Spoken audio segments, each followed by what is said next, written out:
cha ushauri juu ya uchaguzi wa kumpata kiongozi bora. Shika kitini hicho. Naomba twende sasa tukafundishane juu ya kumpata kiongozi aliye bora na sio bora kiongozi, sio bora kiongozi. Hivi uliomba sasa. Tunaanza na pamoja. Kabla ya kufanya uchaguzi, kufanyike maombi ili kumpata kiongozi bora na sio bora kiongozi, na awe na sifa bora kama zifuatazo. Matendo ya Mitume 1 tuanzie 20 mpaka 25. Hebu soma hapo.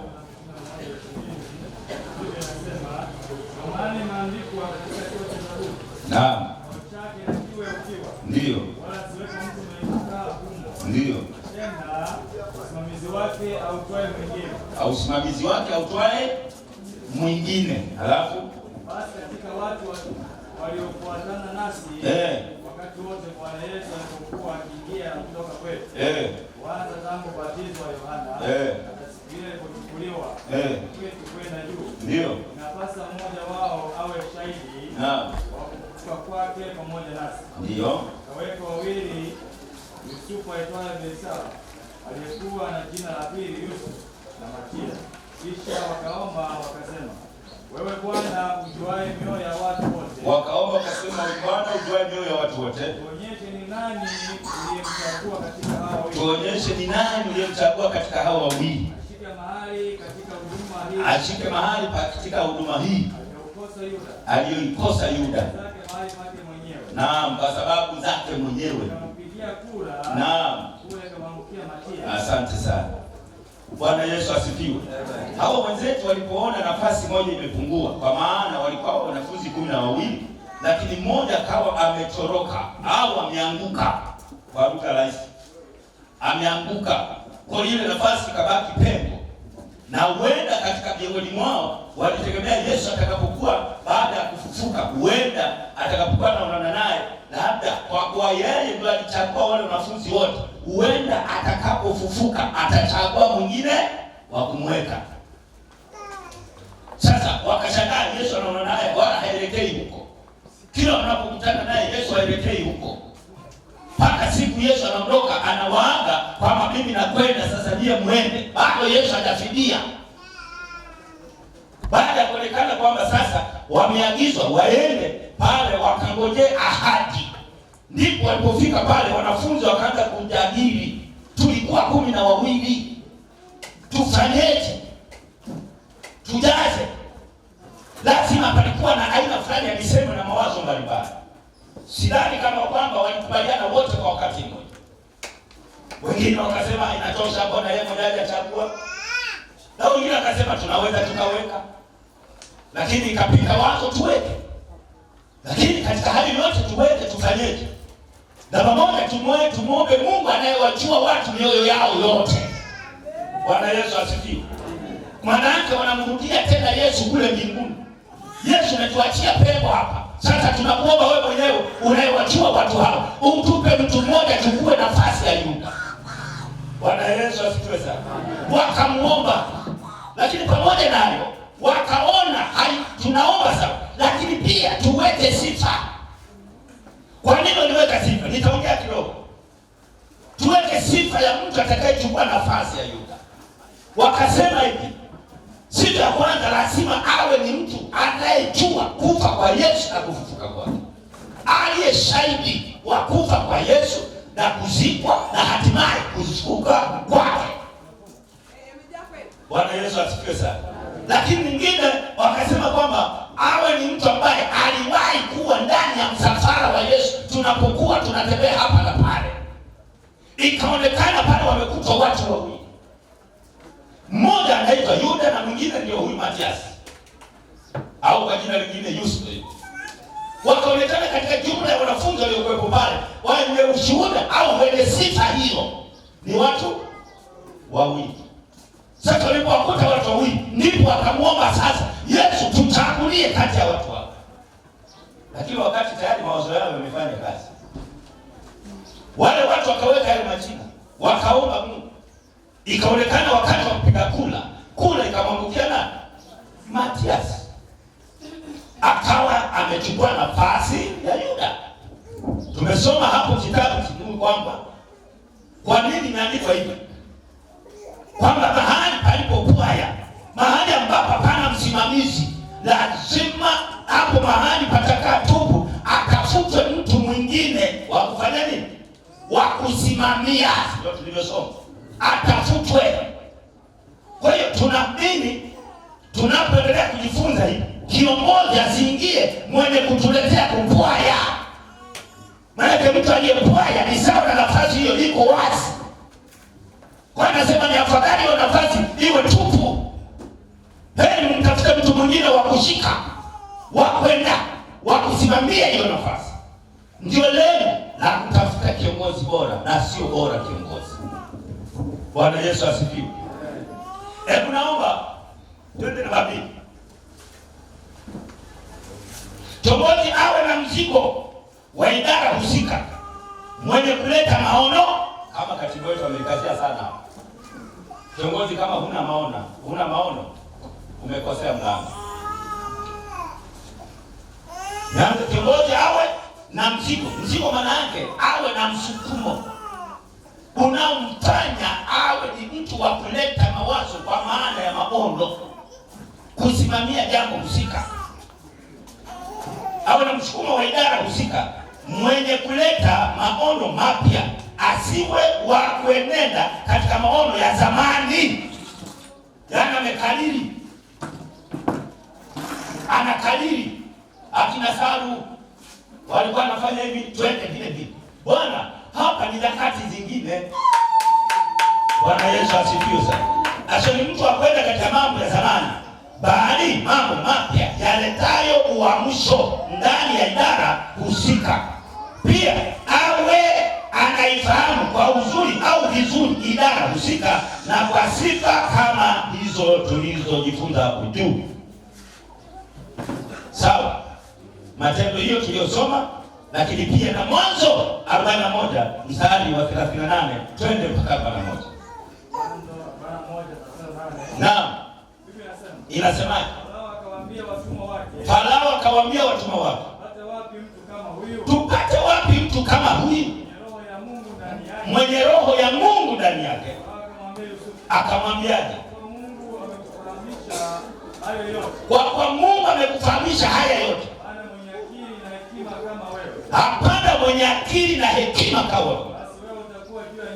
Basi wewe utakuwa juu ya nyumba yangu, na kwa neno lako watu wangu watatawaliwa.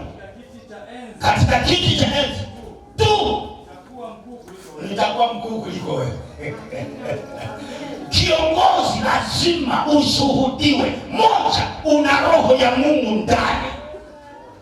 Kama nimesema jana katika Yoeli, hiyo roho ya Mungu inakwambia ufanye nini.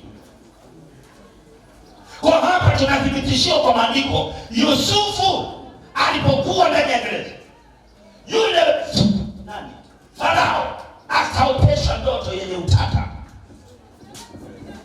Ikaonekana kaita watu wengi, wachawi akawaita, waganga kienyeji akawaita, si ndio Mungu sasa. Walipoenda pale akawaeleza apate tafsiri ya ndoto yake, nipeni tafsiri.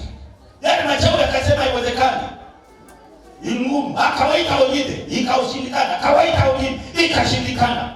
Lakini mjumbe au akida au msimamizi wa gereza akapeleka taarifa, ila kuna mtu mmoja tuko ndani kule.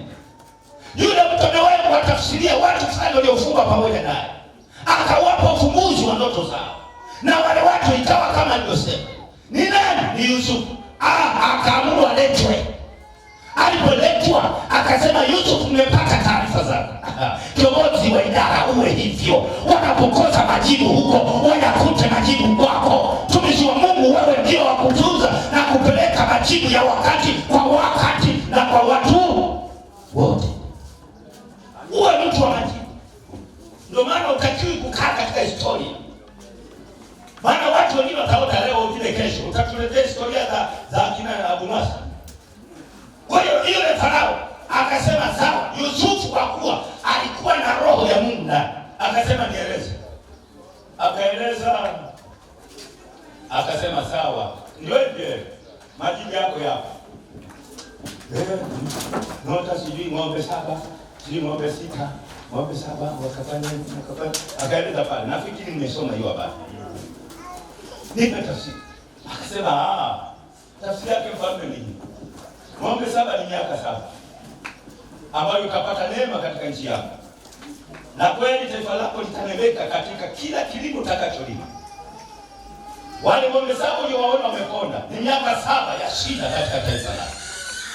Watakaa kulima hawatapata. Kwa hiyo unatakiwa miaka 7 ni maandalizi ya kuandaa chakula cha miaka 7 yenye shida inayokuja mbele yako. Alipofikiria hivyo akasema sasa sijaona. Kumbe watu walio na roho ya Mungu ndani wako hivi. Watu walio na roho ya Mungu ndio wenye majibu. Watu walio na Mungu ndio wenye kuleta tafsiri ya maisha kwa wakati husika. Haleluya. Ndio baada katangaza sasa nataka tumpate wapi mtu kama huyu aliye na roho ya Mungu hata akajua na kutoa tafsiri ya wakati huu. Tumpate wapi watu kama hao? Farao akaanza kutoa tangazo, tutafute watu wa namna hii. Watu walio na roho ya Mungu. Watu wenye kuleta tafsiri ya maisha na taabu kwa watu. Watu wenye kuleta ufumbuzi wa jambo linapoinuka. Watu wanaoweza kutoa njia pasipo njia. Kiongozi utakiwi kuogopa jambo, unatakiwa kutoa ufumbuzi. Lile jambo linakuja kama fumbo, linakuja kama mkuki, lakini tumepewa maarifa ya kukwepa, lakini tuendako tutaenda. Haleluya. Usiseme turudi nyuma. Hiyo sio Yesu alisema aliyepiga shambani akaangalia nyuma sana kwenye ufalme wa Mungu. Hiyo nafasi ya kuachi. Kwa tunahitaji watu viongozi wajae nguvu ya Mungu, roho wa Mungu, ili na wewe akupe jinsi ya kuongoza watu hao wakufuatao nyuma. Amina. Wao ndio wenye kuwafikisha, wao ndio wenye kuonyesha dira. Lazima uwe na maono, lazima uwe ni mtu unayesema na Mungu. Lazima umjue kwamba yuko Mungu juu yako. Ndio maana Farao akasema kwa sababu hiyo sasa nitakuweka juu ya watu hao. Kwa ndio maana tunatakiwa kutafuta watu kama hao, wawe juu ya watu hao. Ila kasoro kiti cha Mungu ndio sio. Sawa. Usiseme mimi nimesema kama mimi. Wewe ni nani? Farao akasema nimekupa kuongoza watu wote watatisa ila kasoro kiti cha Yesu. Hapo ndio usiingie. Hapo ndio usiingie. Tuko pamoja. Yaani ukiwa ni mtu umejaa nguvu, umejaa mafuta, umejaa utakatifu, watu watataka lazima wajifunze kwako. Usitafute uongozi kama vazi la suruali. Tena nimesema hilo ni kama vazi kubwa, wewe livue. Ukiona alitoshi na watu walio nyuma yako wanataka dira, unasema tuende wapi? Tufanye nini? Tuendeje? Kiongozi utakiwa kuwa chanzo cha kushindwa idara. Uwe chanzo cha kufanya idara inatenda sawa na makusudi ya idara. Inatembea ndani ya nini? Ya malengo yao. Maana kila idara ina malengo na nini? Si ndio? Na kwa nini na malengo si ngapi? Nimesoma ninayo. Huwa mimi napenda wote. Unajua mimi ni kama na idara. Ndio maana wanapochelewa nchi. Sisi tumeanza kuongozwa na makiteka. Na ulikwenda. Yes. Makiteka alikuwa na idara hizi wakati AGT napata mamlaka. Alipewa idara ya kwaya na idara ya vijana. Ziliungamanishwa. Tulikwemo humo. Tulijifunza cha kwanza makiteka ilichokuwa nasitiza muda. Ndio maana mimi niko tayari nakaa hapa. Wenzangu wanaona wanasita na sasa mimi sina mimi na zamu yangu nikakae. Sio lazima nije na askofu akata kwani mambo mengine tuachie wenyewe. Sisi tu unajua ukijitukuza sana utashindwa kufanya kazi.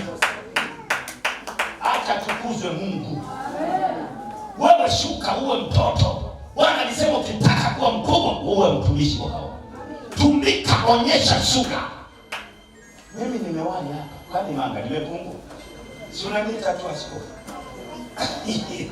Bado. Haleluya.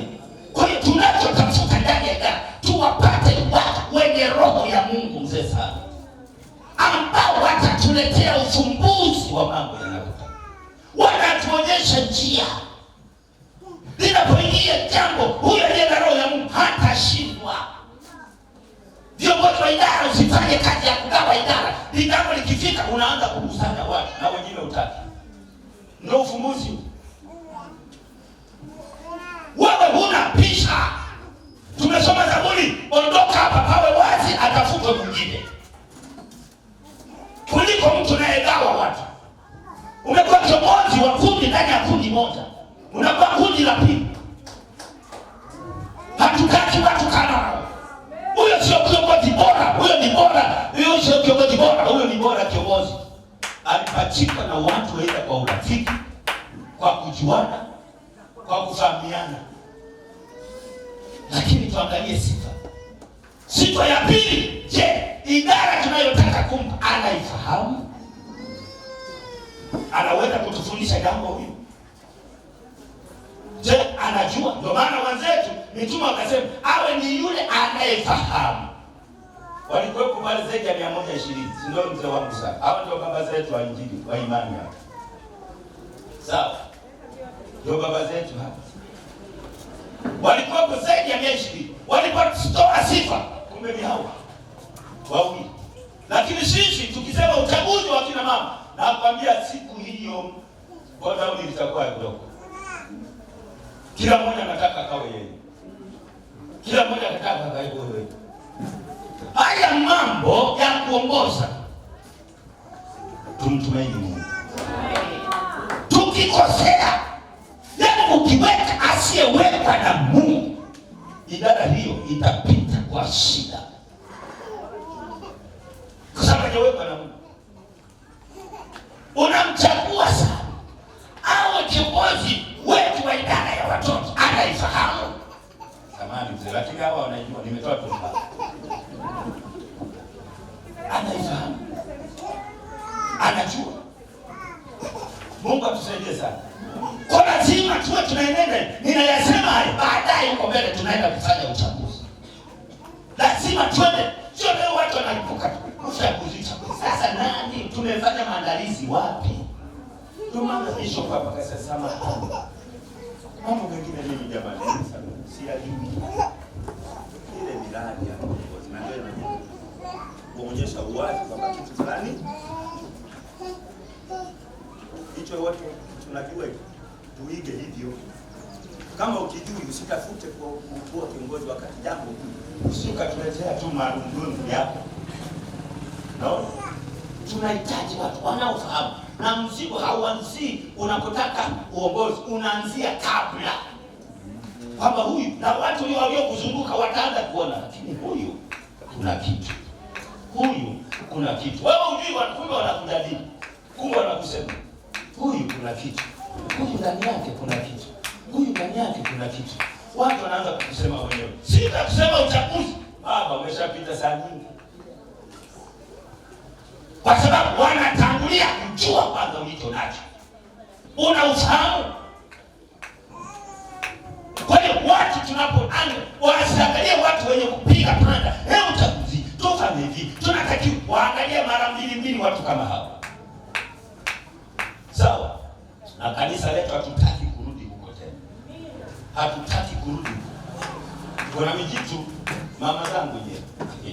Mimi nashukuru alafu ninafanana na wote. Leo kuna miwani nitapata na mama zangu. Yaani ni kuna watu wako walikuwa wamefanya. Leo wanasema nikirudi utanirudishia uongozi. Akumbe na umesikia. Mtaturudishia uongozi. Mtu kama huyo kwa jina Yesu amesema katibu, toka. Kama kiongozi kwa nini aliteleza? Huyo hana dira, huyo hana maono, huyo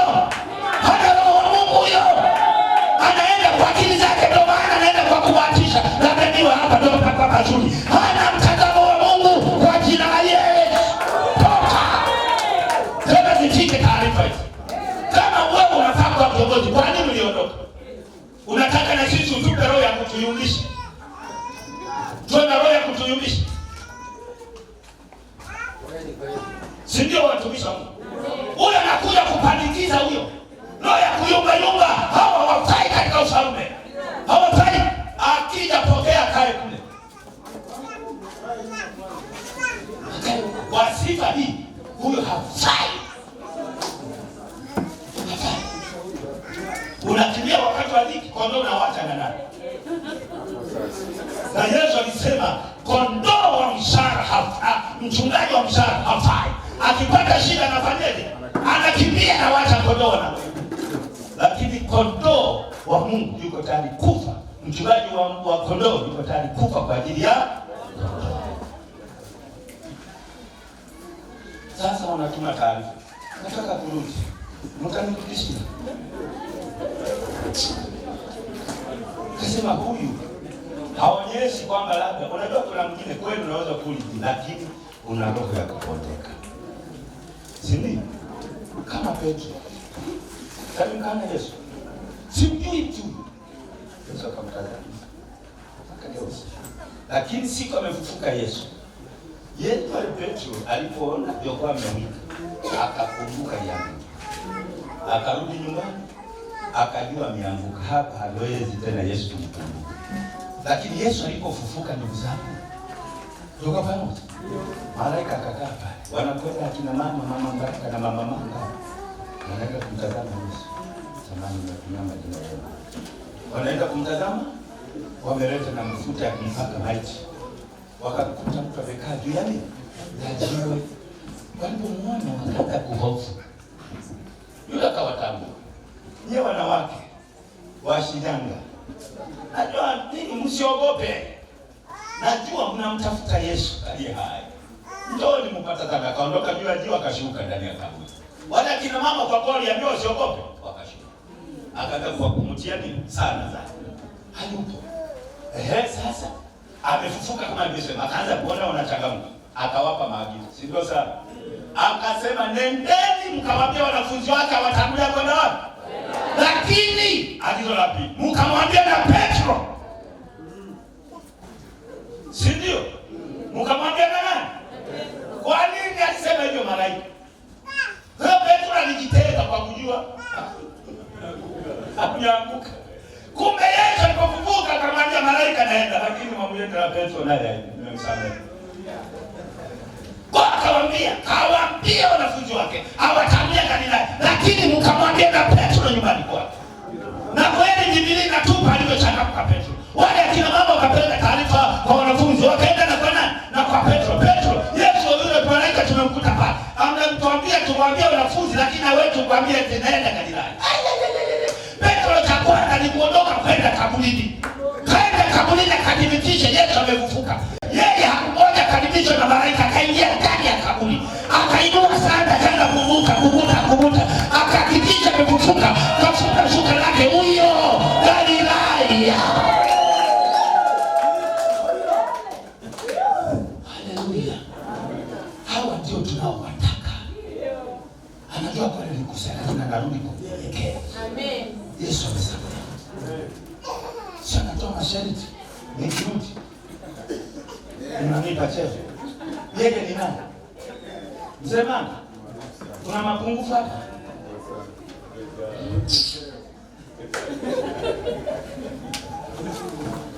Jamani. Ndio maana mimi nasema hivi. Hili ni langu la tu. Viongozi sijui. Utanionya huko.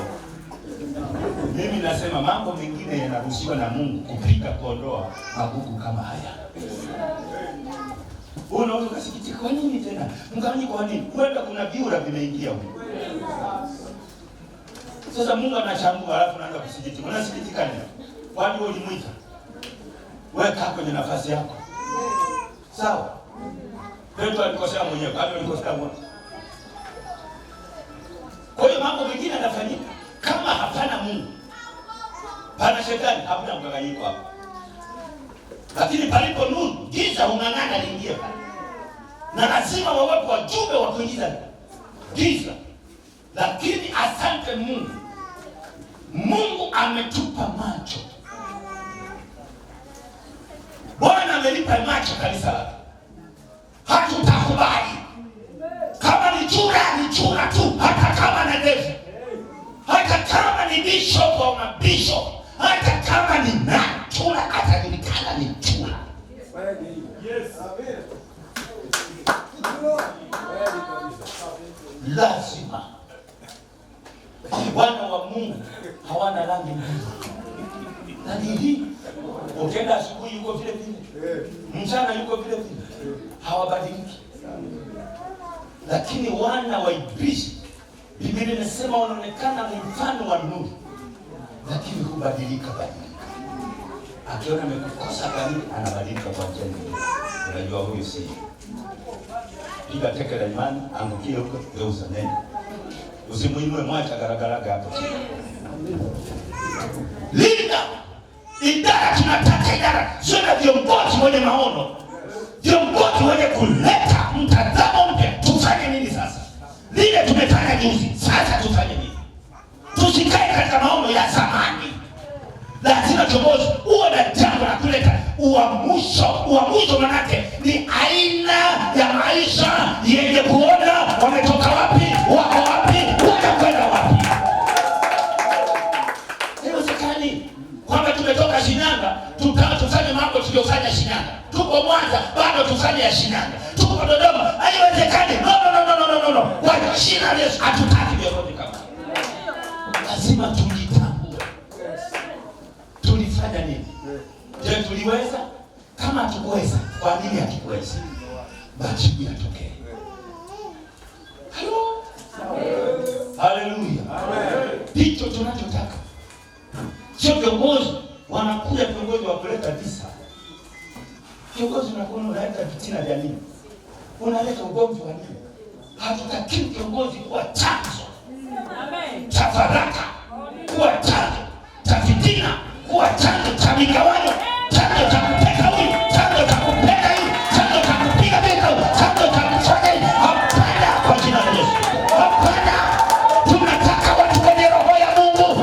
Roho ya Mungu haina fitina. Roho ya Mungu haina chuki. Roho ya Mungu inasamehe. Roho ya Mungu inaongoza, inaonyesha. Hata kama umtaki atakuonyesha. Biblia inasema, nitasema na mtu mara ya kwanza, mara ya pili, hata mara ya tatu, ijapo hataki. Sawa? Ijapo hataki. Lakini bado ataongoza. Leo viongozi wanashangaa, mama. Leo viongozi ndio mnateka nao waongoza. Zamani tunatoa mfano. Viongozi wanateka wanao waongoza. Au viongozi kwa viongozi mnatekana nini? Utakuwa wewe kwanza. Haiwezekani. Ndio maana Farao akasema alipoona maono na tafsiri ya Yusufu, tumpate wapi mtu kama huyu mwenye roho ya Mungu ndani yake, anayetoa tafsiri ya mambo haya? Tuwapate wapi katibu? Tuwapate wapi hao? Hawa ndio wanatakiwa kwenye idara, kwenye majimbo, kwenye kanda, kwenye taifa. Hawa ndio wanatakiwa wenye roho ya Mungu. Angalia, akasema sasa Yusufu, kwa kweli naona ndani yako kuna roho ya Mungu na unatoa majibu, unaonyesha nini? Na promosha aliyekuwa waziri mkuu nje, aliyekuwa nani nje, sasa wewe nakuweka juu ya kila jambo, na kwa kauli yako taifa lilienda kasoro kiti cha enzi.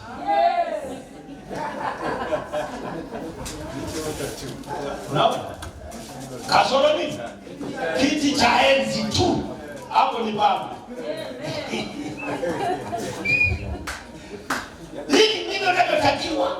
Wala unaongoza kwenye idara, uongoze kwa mtazamo wa kimungu. Ndipo Mungu atakuinua. Kweli wewe unafaa kwa idara.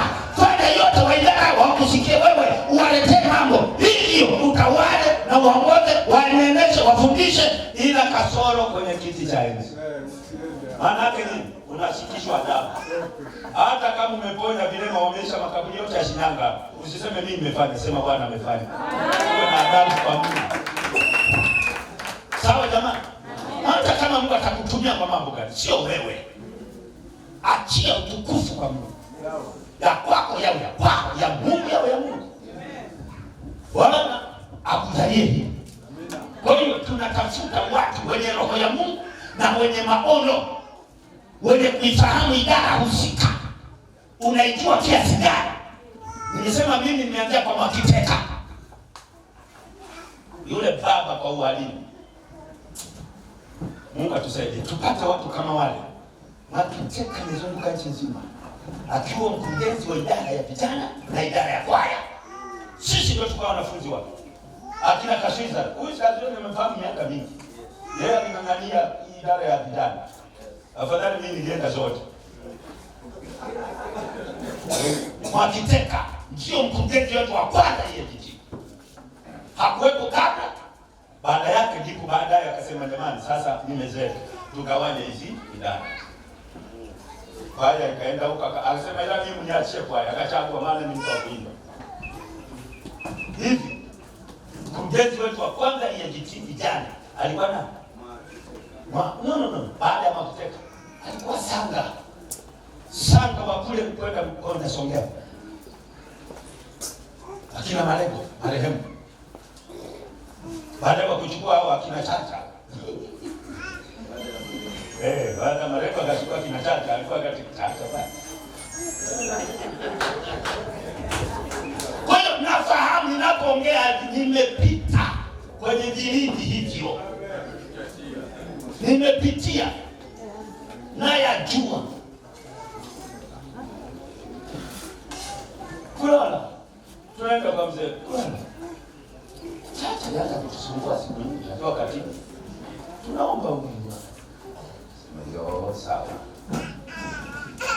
Tuombe Mungu. Ikafika mahali akamchapa yeye mwenyewe na pesa. Hapo ndipo akasema la. Hafai. Tukachanga mchango wa Mungu. Sisi tukachanga. Mzee akasema kumbe kweli. Na yule mzee alikuwa asubiri kesho. Huyo andiko tulilosoma lilitumia sawa sawa. Sasa hapo pamekwaya, atoke huyu abaki tupu akatakapatikana wa kufaa. Mungu anaagiza. Pamekwaya, huyu muondoe, abaki tupu. Apatikane mtu wa kufaa. Kwa hiyo wanaona uchaguzi tunamsema sio wa kupiga panda na kupigia kelele kama fitina, kama chuki, kama vita. Uchaguzi sio wa kivita. Sio hauleti vita. Ukiona jambo lolote hoja yoyote inasababisha vita, hiyo inatoka kwa Mungu hiyo. Ya Mungu inaenda pole pole. Wala haikusanyi kundi. Inaenda na watu wote. Tuko pamoja. Kwa hiyo tumesoma hiyo 41. Akaambiwa sasa tupate wapi mtu kama huyu aliye na roho ya Mungu? Maana ndio wanaohitajika ndani ya kanisa la CCI. Tumesoma jana yeye, je, umepewa roho ya Mungu lakini inakufanya ufanye nini? Kweli Mungu amekupa. Lakini je, inakufanya uwe nani? Kwa sababu sio kila mmoja. Mimi ukiniambia niende nikafundisha watoto sijui. Kwanza sijapita. Sijajifunza kwenye utoto. Lakini sijui. Uingereza. Sasa ndio mpaka leo. Bwana Yesu asifiwe. Tumeanzia lazima mtu umchue taasisi husika. Je, ukiwa hapo kweli wewe una maono ya jambo? Je, kweli utatuletea mwamuko na uamsho na ukatuendesha katika malengo yetu? Hapo Bwana hata kama yukoje mnamwona amechoka, lakini bado ana akiba ya utumishi, aendelee huko. Kwa sababu tunachotaka ni kazi. Hatutaki kwamba kulembesha leo huyu kesho yule. Hapana. Na katiba yetu haijawa hivyo. Kuna watu mara nyingi au na vyeo vingi. Kwani vyeo vingi ni hasara? Ni dhambi. Eti naye ni hoja hiyo. Hapo nafikiria hivi, huyu anatembea katika neno la namna gani? Leo Ulora alikuwa askofu lakini akakubali kuongoza Tembe. Si ndio? Tena miaka 10. Ndio ndio wajumbe. Na tulimpendekeza. Akasema ukijidiwi kwenye Injili. Baada akasema, "Yo, ila kweli. Kwenye Injili sina kujitetea. Maana kufanya taongoza. Ili vitabu sio warafi." Aliongoza miaka 10. Haona? Hakina yeye hapo. Ndio viongozi wetu wa kwanza. Tatizo ndugu zangu lingine ulifahamu. Kanisa letu katibu. Tunashukuru ametupa watu walioko. Ila ujuzi ndani ya idara hatuna. Ambao ukweli wanafahamu idara hatuna. Ni wachache waliokuja huku na kujua idara. Kweli mama. Ndio kisa sasa watu wanafikiri utafute ukurugenzi kama baadhi tu na kutembea kama mchungaji. Hata mchungaji mtu ameokoka leo nampeleka shambani. Si mpaka ajifunze. Huko hatuna. Sasa watu wengine wamepewa ukurugenzi haijui. Ipo tu. Lakini nini? Kuna neno moja Mheshimiwa alisema wakati wa vita tunatumia na mabua. Ukiwasha ile bua limewaka moto, akiona adui asema bwana moto mkali, wanakimbia, kumbe ni moto wa mabua. Kikubwa tukivuka kule ndio tutaanza kuona. Wewe ni nani hapa? Kumbe ni tukivuka. Mheshimiwa, unajua watu wa zamani wana busara. Bwana Yesu atusaidie. Hicho ndicho ambacho tunacho, lakini asante Mungu pia kutufanya hivi tujifunze cha kwetu. Hawa walimu ambao tunao tuwatumie, watufundishe kwenye idara, watuletee akina Kashiza, akina mama Baraka, akina mama Manga, akina Boazi Kasema. Namsema yule baba tupana kogana sana kwenye semina zetu kwa ukanda wa huko. Baba yake sana yule alikuwa habari ya uinjilisti hakosa hata kama tuko Mbeya huyu hapa. Lakini leo tunaita vikao vya idara, leo tunakaa nyumbani. Alafu anataka awe kiongozi. Nasema hivi idara, watu wasiohudhuria semina kama hizo hawafai. Hawafai kwa jina la Yesu. Wala msiwape momoshi.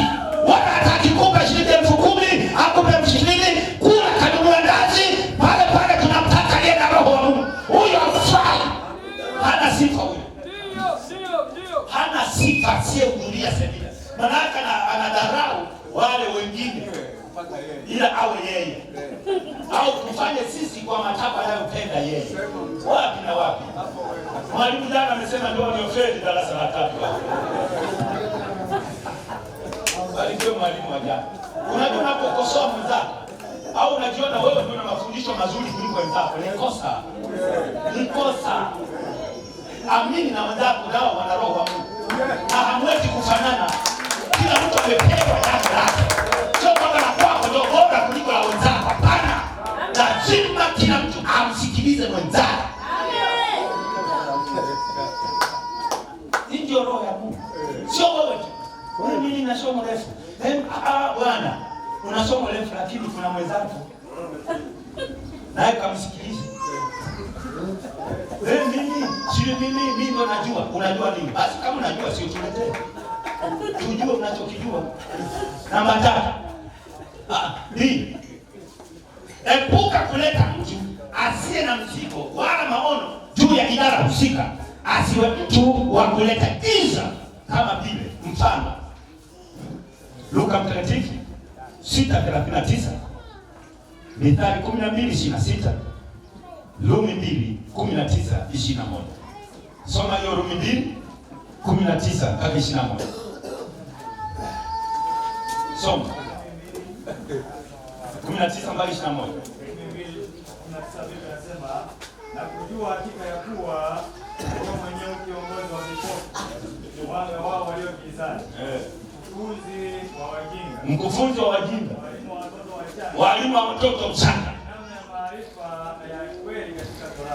una mamlaka, una maarifa ya kweli katika Torati, maana mambo ya zamani. Basi wewe umfundishe mwingine. Ujifundishe wewe. Wewe uminie kwamba waiba mwenyewe. Ndio maana nimesema mimi Mwakiteka, elimu ya kwanza ni muda. Sisi tuliotoka huko jiti ndani ya idara muda. Mwakiteka, ungemfahamu Mwakiteka wewe uone mimi kwenye muda nilikalili mpaka leo, hata kanisa muda tatizo. Yani mchungaji sijui kwa nini dhambi. Yani ukiwa mchungaji ni hivi nje tunaona hebu kae eti watangulie wengine, ila kutangulia wewe hapana. Roho ya kujikweza tu hiyo. Eti mimi nimekuwa sikofu, watangulie wachungaji. Wapi na wapi? Shukuru ndugu yangu na bishop wetu. Hatuna hiyo. Naona mimi nimetangulia hapa peke yangu. Sio lazima utangulie wewe. Mimi nina nafasi yangu kwa Mungu na wewe una nafasi yako. Tusikae kama mmoja ni Bwana, kiti cha enzi tumwachie Mungu. Fanya uliopewa. Kwa habari ya kuwahi haina Myunani wala Myahudi. Haikamati upande. Neno la Mungu ni msumeno. Kama unavyohubiri tulivyosoma, unavyofundisha wengine, je, wewe ujifundishi? Unasema wawahi wana na wewe kashiza. Wewe kwako hili halifai. Wachungaji, unafundisha waumini wawahi kanisani. Je, wewe unafanya? Unafundisha waumini watoe zaka. Wewe ndio unafanya. Maana Biblia inakwambia wewe ni kiongozi wa vipofu. Tena wa wajinga. Sifa ya tatu, wa watoto wachanga wasiojua. Ukifika hapo na hasara, viongozi wa vipofu, wa wajinga, watoto wachanga, baba yangu, hebu kutupigia semina hii, sema Mungu nisamehe. Katibu mkuu akuwekee mikono hapo. Hatutaki wajinga. Hatutaki viongozi wa vipofu. Tunataka kiongozi unayeona wale walio nyuma yako, wewe ndio unaongoza. Twende, imefika ibada, twende. Hili hata mzee wa Isabia. Mzee wa Isabia kwa muda. Ndio wazee wa zamani hapa. Kwa muda. Angalia wale wao. Tunafanyaje ndugu zangu? Lazima tuwe na sura ya kimungu. Amen. Amen. Hayo mengine utasoma kwa wakati wako. Tuusiwe viongozi wa vipofu. Vipofu alete maono. Hana maono wala hana jipya. Yeye ni kuongozwa. Lazima kiongozi ulete maono. Unapopewa nafasi leta maono. Na wengine mama Baraka, mama Manga, watoto wa Mungu. Ukizidi ukiseka mengi wasema anajipigia debe huyu. Sasa kiongozi manake ni kuleta maono. Hatutaki tuenende hapa, tumesoma tusienende kwa mambo ya zamani. Sawa sawa? Tusienende kwa mambo ya zamani. Ndio maana leo hii tuna mambo matatu kanisa hapa. Ndio maana kwenye uinjilisti huwa tunajifunza hivi vitu. Au sio mwana? Yes. Tuelewe. Kuna mambo haya ndani ya Injili. Ukihubiri vibaya, mimi niliyejifunza nasema huyu jamaa ana mapungufu. Hata uruke na chura atokee. Lakini kwenye mlango kama tuliofundishwa na Flora, tumefundishwa na kina Nyenye, tumefundishwa na kina nani, tutajua hapa sio. Unajua elimu ya Flora inanena mpaka leo. Ukiwa kinyume vile alivyofundisha tusema huyu ni mchanga. Flora alikuwa anafundisha ukisimama madhabahu usipeleke mambo yako, mpeleke Yesu. Usionyeshe utajiri wako, usionyeshe umefanikiwa. Hao watu walioko mbele wapo maskini, wapo wasiofanikiwa, wapo wenye kutafuta. Wengine wameenda kwa waganga kutafuta utajiri. Wape majibu kwamba Yesu anatajirisha. Haleluya. Bwana Yesu asifiwe. Kwa hiyo tunafundishwa kuijua na namna ya kusimama. Ukisimama madhabahuni, maneno gani hayafai ndani ya kanisa, maneno gani hayafai nje. Unakuta wahubiri wale anahubiri nje kama yuko ndani, anahubiri ndani kama yuko nje, anatoa mifano ya nje, anatoa mifano ya ndani huko nje. Hapana. Ndio maana tunahitaji elimu hii. Tufundishane. Wainjilisti walimu tufundishane. Ili wanapotuona wenzetu sio wata EAGT, wasio katuona sisi tuko kivingine kama hamna kitu hapa. Tufurike. Tutakupima. Hamna kitu. Wakute sisi tuko zaidi. Na zaidi yetu ni moto.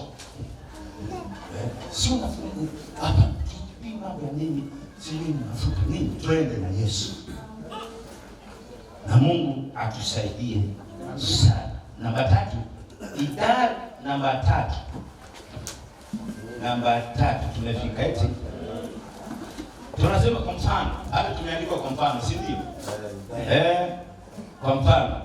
Mithali 12:26 nasemaje? 12:26. Biblia inasema mwenye haki ni kiongozi cha mwenzake. Ndio. Bali njia ya wasio haki wakosea. Mwenye haki anatakiwa kiongozi anayefahamu haki, anayejua kweli. Kama tulisoma Mwanzo 41. Twende namba 3. Idara, kwa mfano idara ya wamama. WTI. Kiongozi awe anajua. Hapa nashauri idara zote jamani. Sawa? Hapa sisemi kama wa idara gani. Maana mimi naenda kujiuzuru kutoka kwenye tayari Mungu ameamsha watu wa kumulika idara. Mimi nitaenda kila idara. Amen. Mimi nitakwenda kila, maana hapo ndio maana hata huko nyuma nikiwa mshirika, nikiwa mchungaji, nilienda idara zote na nina elimu yake. Kwaya, bahati nzuri pale kwetu mimi kwa mwalimu wa kwaya kwa Masaka. Hivyo nakuja idara ndimo, idara sije mlimo. Nakuja kuwekewa mikono kwa sasa, unaweza kuja hata kijijini nikajiingiza kwa wewe. Haleluya. Kwa hiyo nini sasa hivi? Na mimi wakaenda kwa nimemwambia ya kwamba sasa mimi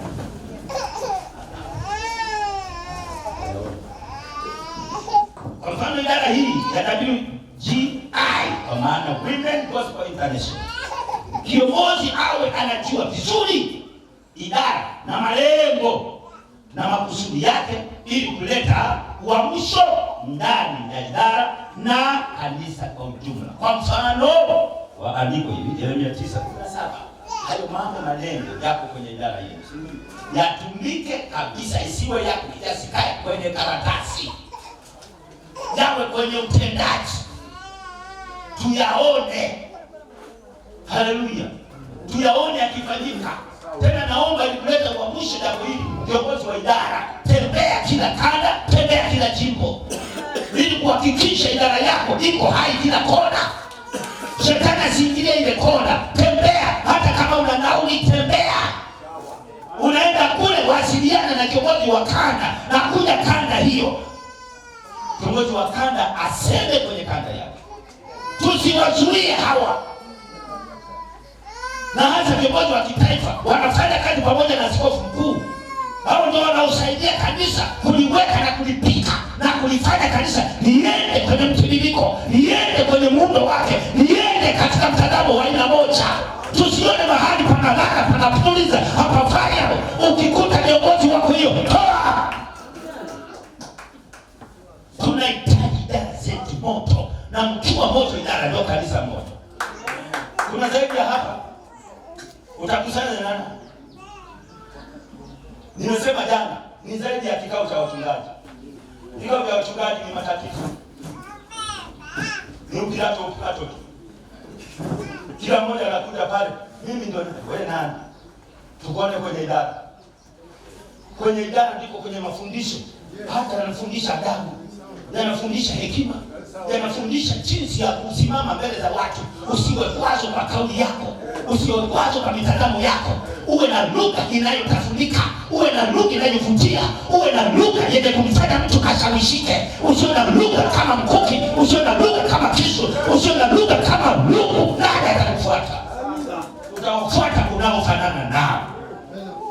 Hapo ndio kwa pindi lako. Au soka suizai. Sasa. Idara. Naomba mama kiongozi, anza sasa. Tusikae mambo ya zamani. Tumesoma mwanzoni. Tusikae katika mambo ya hatutaki kwa pesa. Kanisa hili ni jipya, linahitaji watu wenye kulifanya liamke. Safi kabisa. Usijihurumie. Nenda. Viongozi wangu wakanda hapa, yupo hapa. Viongozi wakanda, tena ni mwananchi, yupo hapa. Magari. Osida. Sawa, mwingine yule mkurugenzi wa injili. Yule ni kiongozi wa kanda. Mwambie nakuja kanani kwa. Peleka taarifa. Kuna lugha sijui labda kanisa lilisikia, lakini tutaangalia. Lakini sisi tuliambiwa kiongozi wa kanda kitaifa kuzuiliwa. Kwani unaenda kwenye idara yako, mchungaji kwa nini kuzuiliwa? Askofu wa kanda kwa nini kuzuiliwa? Hiyo ni pigwa marufuku. Unazuia mtazamo, unajua anatolea. Alafu askofu wa kanda anasema, "Sitaki uje mimi hapa, hatujakaa sawa." Wewe unahusika na tuwatimoi hao. Wanatuletea kuleta uamusho ambao ni faida kwa wachungaji. Tusiwape masharti. Na shukuru jana tumeenda ni idara huru. Hata kwa hivi tulikuwa tuingiliwe idara. Tulikuwa tuingiliwe. Na mbabe matatizo. Lakini hajawahi kuienda. Hata siku moja. Tuna muundo. Idara zina muundo. Sasa utaingilia kwenye idara kwa kanuni ya idara gani? Maana kila idara ina kanuni. Sisi askofu mkuu ni kutazama utendaji wa idara. Je, kwenye idara kwako kuko salama? Hakuna manunguniko, hakuna shida. Hayo ndio kazi ya askofu. Tukwenda hivyo. Lakini anapokwenda kama tulivyojifunza jana, tufanye mashirikiano. Umeweka kambi, mwalike kiongozi wa idara wa kitaifa wa kila idara. Wale ndio wanasaidia kuleta nini? Hali halisi ya kambi ilivyoenda. Kila mmoja anaondoka, si kambi ilivyoenda. Askofu mkuu anaposikia anasema asante Yesu. Naona ile kambi la Bugando baba. Nani aliondoka na Kilaka? Mzee jana amesema tulikuwa na kwa Vilaka huko. Lakini lile kambi na mzee Kaswiza uliwawa. Baba. Nafikiri katibu mkuu ni wewe. Na wewe ulialikwa kwenda kufunga, si ndio?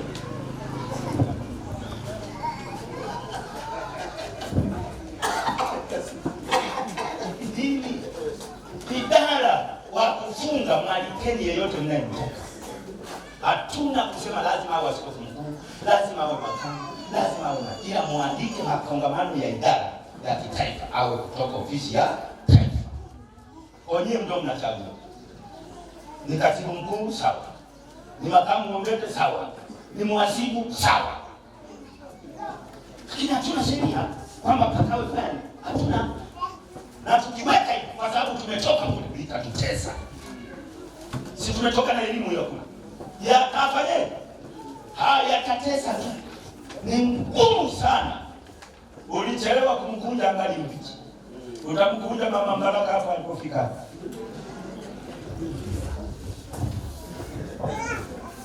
Bwana Yesu asifiwe. Yeremia 9 sura ya 20. Soma baba. Na mwingine afungue Matendo ya Mitume 1:20 mpaka 25. Ila yote. Soma. Yeremia 9 sura ya 20. Inasema, lakini sikieni neno la Bwana enyi wanawake. Masikio yenu yapokee neno la kinywa chake. Ndio. Msilishe binti zenu kuomboleza. Naam. Kila mmoja ndani yake kulia. Hawa ndio kazi yao. Sasa nakuja kwenye kanda yako naanza kusema unakuja kufanya nini? Akwambie kwamba nakuja kufundisha waombolezi.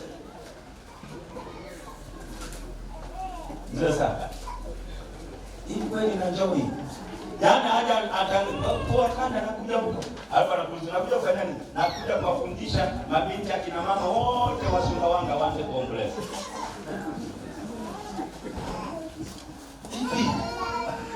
mambo ambayo yanatufanya tuna maaskofu makoroni na hatuwataki. Tunahitaji askofu mwenye kusimamia haki wakati na ufaa na usiofaa.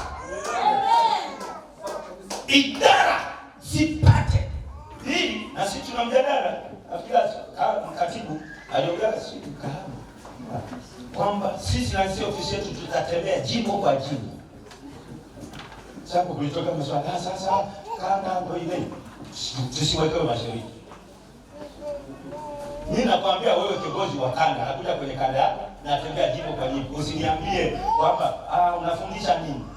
Niambie mimi ndio nipeleke jimboni. Wapi na wapi? Wewe ufumo wangu utauweza wewe. Maono yangu utayabeba wewe. Sasa usinizuie. Hapo ndipo Kurola alikuwa na kauli moja kwa kinizuia mimi nini? Alikuwa anapenda sana kauli. Mimi naingia. Tunakuja maana tumetoka kwenye mvua za mawe. Tupeane faraja. Tutengane. Tutiane moyo. Haleluya. Tumejifunza jana, vyombo ni vingi, si ndio? Vyombo ni vingi, lakini usije ukasema mkono haufai, wewe jicho ufai, ila nafaa mimi mkono, na sikio liseme wewe macho ufai, ila nafaa mimi, na mguu nao useme wewe mkono hulimi, sijui nani ufanye. Kila kiungo kinafaa kwa wakati wake. Na akaendelea akasema kuna viungo vingine vinadharauliwa, lakini ukifika wakati wake kinafaa. Amina. Amen. Kinafaa. Tusidharauliane, tusiwekeane mikikili, hatutaki koloni. Katiba nasema nakuja kanda ya Ziwa Mashariki kutembelea majimbo, ni kiongozi wa kanda, ni kusema Bwana asante, karibu katibu mkuu. Usimzuie, huyu ndio rais. Sawa na makamu wa rais, sawa na katibu mkuu, sawa na nani? Alafu nampa masharti mkuu wa mkoa, mkuu sio wa kanda. Hapana. Tutaharibu kabisa. Tutafanye, tutaliharibu kuwekeana masharti, tusienende. Hili hata yejitia ya kwewe. Yes. Mama Baraka. Kweli ni kwewe. Kiongozi wa kitaifa anasema nakuja. Wewe ni kwenda kupokea. Kule wanadamu. Wewe kule unampokea. Sisi kule tukana kiongozi mwakaliku wambe. Anakuja. Kama nakuja Yona amezidiwa na mchuma makipesi.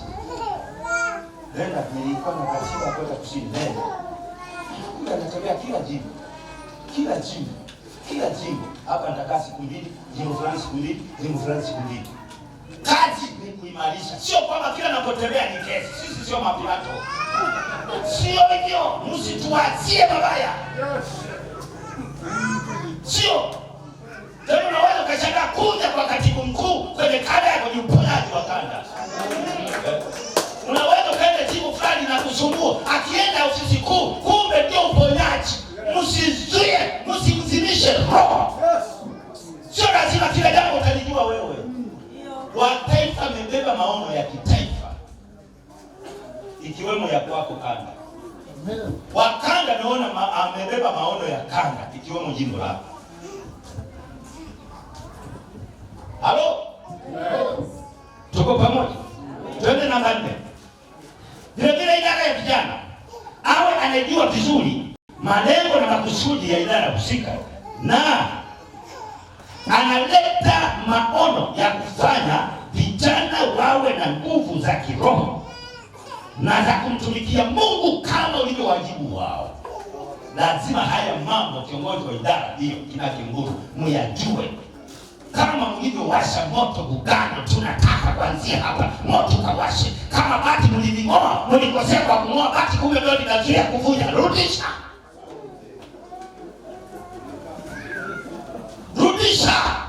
Tunachotaka ni sisi ni moto wa nchi, ni nguvu ya Mungu. Hatuna viraka, hatuna masharti. Si kwa nini? Hapana, kwa nini? Nenda nayo huko. Katiba amesema toka. Na mimi naongeza utoke ukiona riziki. Silete maswali. Tuko pamoja? Yaani sawa na askofu mkuu analeta jambo, hata kama mlijadili huko, analeta mageuzi, ujue yeye kwa kwamba amekabidhiwa, ujue amelitazama kwa mtazamo. Tusiwe na maswali. Ukiweka tu maswali, tutaanza kukushtukia wewe mwenyewe. Kwani unamkosoa? Huyu ndiye aliyepewa dhamana. Hata kama mlipitisha halmashauri kwa mujibu wa Biblia, kama mlikosea, litabadilika. Litafanyika? Litabadilika. Kosoa uone. Kuna mambo kipindi cha mzee Kulola na kukumbuka waliotangulia ni vizuri. Mzee Kulola amepita na EAGT jamani. Yule baba kuna mambo kumbe waliingiza kwa hila kwenye halmashauri. Unajua popote walio waovu ni wengi kuliko wenye haki. Kikao chochote mwe wa 10 ujue 6 waovu, sio chini ya 6. Mkiwa 5 ujue sio chini ya 5, sio chini ya 3. Maana njia iendayo uzimani imesonga, waionayo njia hiyo wachache mno. Wengi wanapenda marupurupu, sifa, wanione mimi kama nani. Jamani,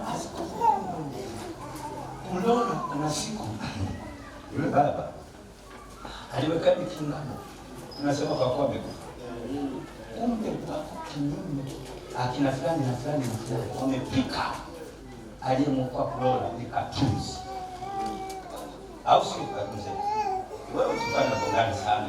Huyu bwana kabla tujawa marafiki kwenye mikutano ya wachungaji, si kwa nini wao kuna siku tukaribisha kanisani kwa kaniju, nikamwacha Dodoma.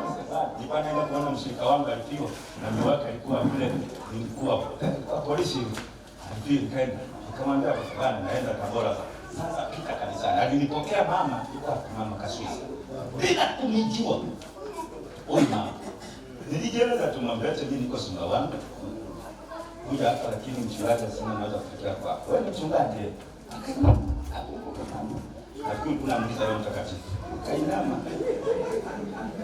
ukainua macho, ukasema haya niko kwenye kikao baba alimama ibada hajanipokea ni mapema. Bwana Roho mkono anajieleza kwa. Alipoinama anatafuta sheria ya Bwana, alipoipata kanipokea. Karibu ndani. Nikaingia kwa mara ya kwanza. Nikaenda kukanyaga madhabahuni pake, hawanijui. Lakini nilipokanyaga madhabahuni pake, washirika na mama wakamwambia baba, tuitie yule mchungaji. Ndio maana vitu vingine mtu anaweza kuja unafikiria anakuja kama unavyofahamu. Mungu anakuja kwa sababu ya Bwana. Tuachane kufanyana kujuana na vijuana. Tuwe watulivu kiroho. Haleluya.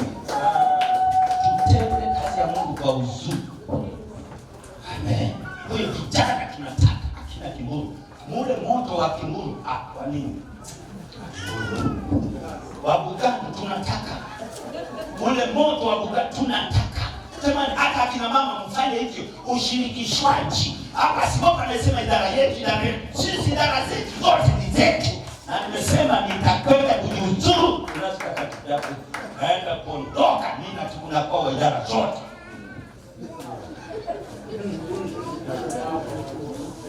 Na kwenda, maana naona nina msukumo wa idara zote. Wakina mama Mbaraka tunyalike sinialike na kuja. Nitakuwa na nafasi nzuri ya kusemezana na viongozi wa idara. Nashukuru na mkuu ameniruhusu. Nitakuwa na tunataka kitu ndani ya idara kiwe hai. Lazima tuende. Tunaposhinda huyu, kwa nini wewe mama Manga? Nini mwanangu hapa? Baba nimejichoa kutuane mwiba na kutoa mwiba, twende mwanangu. Tusonge mbele. Unachechelea? Jana tumesema wakati tunasoma dini. Huu mguu hausomei kwamba unatembea vibaya. Kwani umejikwaa? Ule mguu unaanza kuinuka sema, wewe ndio bwana, nikubebe mpaka tufike pale. Huu mmoja huu. Huwa vinahurumiana viungo. Hadizomeani kwamba umeshindwa, shauri yako umejigonga, mimi sikubebe. Hamna. Unaanza kunyanyua. Huu uko tayari kumbeba mkali. Hata wanafika mahali anatibiwa. Umepona kanyaga ton na kanyaga. Bado kidogo ila kanyaga kisigino nitakwenda kusaidia. Tunatakiwa kuwa ndani ya idara. Viungo. Bili sema ni viungo. Mwingine ni jicho, mwingine ni sikio, mwingine ni mguu, mwingine nani. Tunapokaribishana kwenye idara, kwenye makongamano, kumbe mimi ni jicho, nifundishe mambo ya jicho, nipe nafasi. Kumbe huyu ana mambo ya sikio, awambie. Kwa mfano idara ya baba, huyu idara ya watoto, ndoba, hebu simama kabisa mali, lakini wewe ni baba yangu bwana. Huyu yuko idara ya watoto, sawa? Huyu je, wadau wanawapata Kristo. Tena niombe hivi ni kwa shida. Hata jana kuna mambo nimeteka naye. Huyu anatakiwa atumie makongamano yetu, ili kwamba likiitwa kongamano la kina mama, huyu apate nafasi ya kufundisha kina mama namna ya kuwalea watoto wasiingiliwe na imani potofu. Awafundishe, maana kina mama ndio walezi wa watoto. Watakuwepo wazazi bwana. Ni kongamano la vijana, mpeni kipindi afundishe vijana kujepusha na elimu. Jana nimesema hivi, vijana wanapokea watoto kutoka kwenye elimu ya kitoto. Akiondoka hapa anakuja kwenye ujana, maana anaingia sasa kwenye CGA. Lakini ametoka kwenye mafundisho ya kitoto. Akiingia kabadilishwe. Leo tumepoteza watoto kwa sababu ya watu kutojua elimu. Unamfueleka mtoto kwenye shule ya Waislamu, atarudi na Mungu kovu. Lazima fundishe madhara na namna ya kupoteza mtu. Hizo ni njia moja ya kupoteza kizazi chetu. Unampeleka mtoto kwenye njia ya kanisa la shule za Wasabato, atarudi ni Msabato tu. Unampeleka kwa shule za Waroma, atarudi na baba yetu ye mbinguni salamu Maria. Atarudi hivi. Lazima tupate elimu hii. Wazazi sio mnakaa tu nyumbani. Tumesikia ile Santa Maria inafaulisha sana, inatangazwa, naona tupeleke na mtoto. Hamtafiti. Mmepoteza. Ndio maana kizazi chetu tunapata shida, watoto wetu kuendelea katika ukoko. Kwa sababu ya hayo mnawaachia watoto. Biblia inasema mlee mtoto katika njia impasavyo, hata atakapokuwa mtu mkubwa asiache hiyo njia.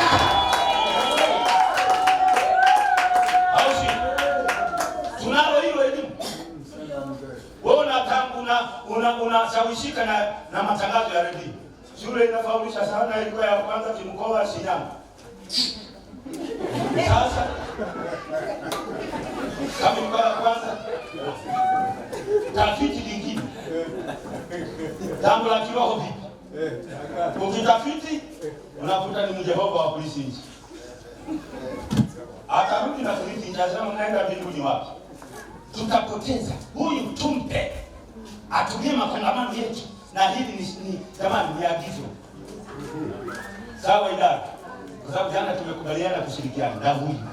Yaani mimi nikijisikia kipindi, lakini huyu mama ndaka mpe azungumze na kina mama namna ya kutunza na kulea watoto.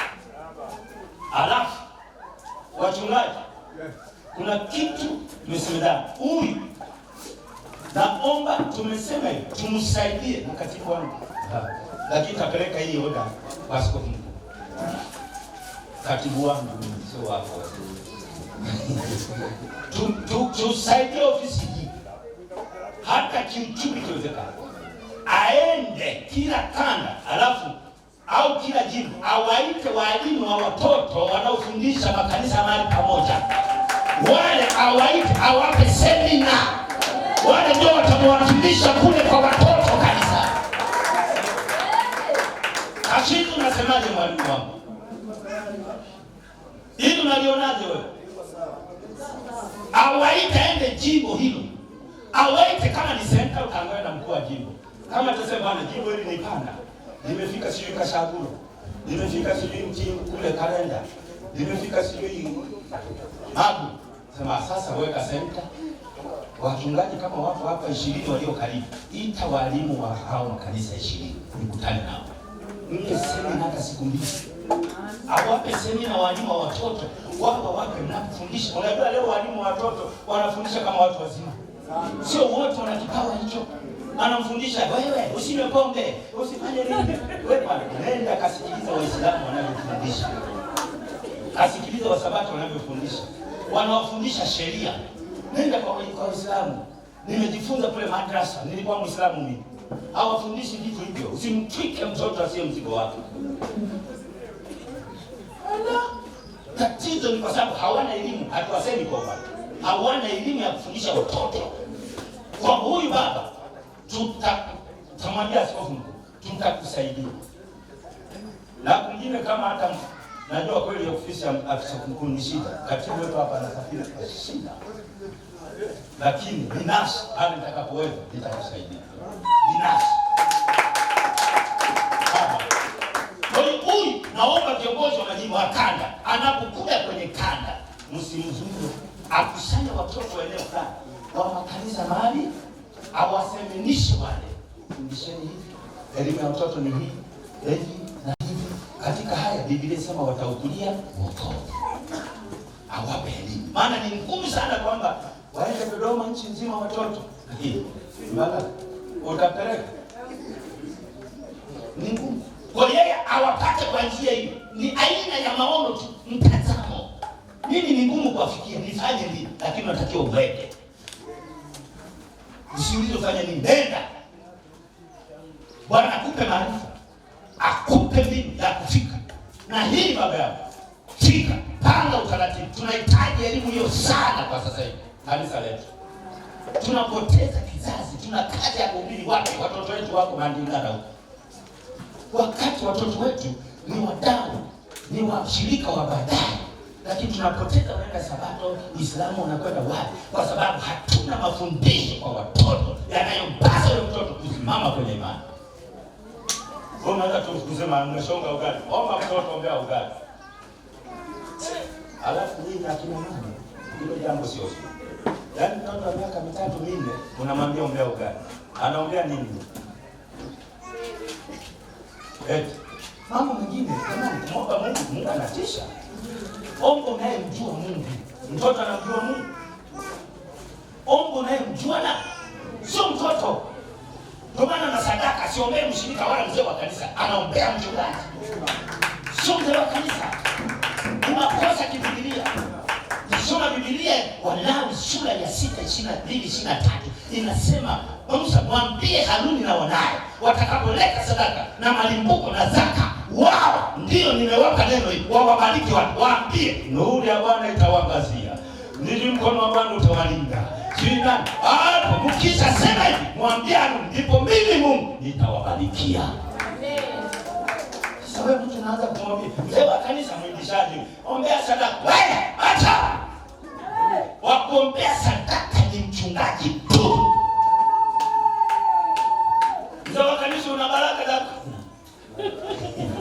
Umekabidhiwa chochote wewe kwa washirika wenzako? Tatizo tunafanya ibada za bla bla. Ndio maana wakati mwingine Mungu anatuacha. Tunakuwa watoto wachanga. Kama mapicha ngoja yaende huko. Haleluya. Sasa naomba malizie kwa kusema haya. Namba 5. Idara ya Injili. Bwana Elisha. Idara ya Injili, yaani wainjilisti na walimu, awe anajua vizuri malengo na makusudi yake ili kuleta uamsho na moto wa Injili duniani. Awe na maono makali. Ameongea katiba makali. Yes. Makali yasiyohusika na shetani. Haleluya. Maono makali. Na kuleta ufafanuzi halisi wa wakati na nyakati kimaandiko. Ufafanuzi halisi wa wakati na nini? Na nyakati. Hawa ndio magreda. Ndio matreti haya. Wachungaji msituzomee sana. Hawa ndio magreda, linaingia polini kuanzisha barabara mji mtu baba weka watu hapa. Hawa ndio magreda. Imeandikwa nitanyakuliwa mikononi mwake nisijikwae.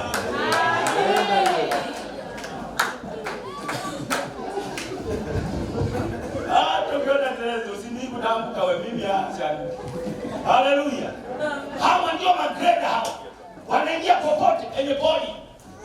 Haleluya. Naingia popote, mimi hata kwa Mroma niite naenda. Na hubiri Injili, nikakoma watu. Yesu alienda kila kanisa. alienda kwa Wasabato, alienda kwa Mayahudi, alienda na kote kwa wakiniita naenda. Nimekabidhiwa kwenda kwa kila kiumbe. Sijaambiwa awe mlokole, awe mwasebuli. Mimi kwa kila kiumbe, maadamu nimepata mlango, nabeba gombo langu. Kinachotakiwa uwe na gombo. Amesema katibu, uwe nani? Na gombo. Ingia pale kama huna kitu, wakikukabidhi fiatua. Amen. Mimi nakanyaga. Siogopi madhabahu yoyote, maana sijapewa hiyo. Nimepewa kila takapokanyaga mateka, hata pawe na hizi. Mimi nakanyaga hata pawe na ngunguru. Mimi haijitishi madhabahu yoyote. Na kwa umri wangu zimetisha. Maana Biblia inasema nitakupa upisho wewe. Nitakifanya kipaji chako kuwa upisho kuliko vipaji vyao. Siku moja Kulora kwetu Makariri kule kwa kina Masali. Asiweza kafanya. Aliandika kwa waluteni wale. Unajua hao pale zamani haraka wanajifananisha na sisi.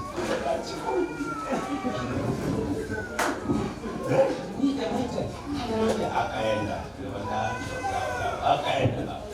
Kumbe ile madhabahu wao wanajengea vitu hii unaposikia kwamba kanisa la Mtume Petro ana mikupa chini. Asi mzee alipata na nyoka.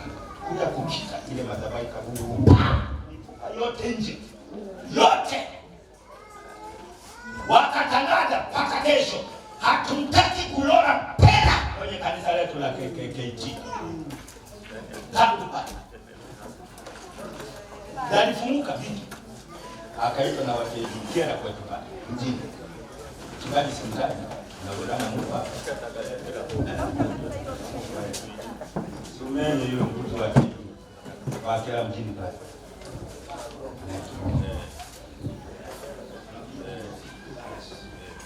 Akaitwa na cheji. Ndio maana nasema mambo ya Mungu tumachie Mungu. Wewe nenda kahubiri. Peleka ni Injili. Wengine Mungu yuko mbele yako. Akaenda pale. Kumbe aliposimama baba yangu ile madhabahu ikapasuka. Jeji tena wanzilishi wa TG huyu baba ndio wa kwanza alipokea TG na kunena wananena, ilipasuka katikati. Baba akaruka, aliporuka kaangalia, ghafla ikapasuka tena hivi, ikaweka kama msalaba. Vilitoka vitu ndani ya madhabahu. Kumbe umemtenda yeye anaswe. Ukiwa na nguvu ya Mungu, Biblia inasema nimewapa mamlaka ya kukanyaga toka na shetani. Hatuogopi. Piga, kanyaga. Bwana yuko pamoja na wewe. Haleluya. Piga tu, umekabidhiwa, umepewa mamlaka. Peleka injili ya moto. Tunachotaka ni moto. Haleluya. Woga wote na udini mkalenga madawati zenu. Haleluya. Watoke watu 300 twende tukapigane. Tunaogopa nini? Ilipasuka. Akasema yo. Ndipo mwambie alichofanya. Yule baba alimgalia Mungu. Akaondoka kavua koti.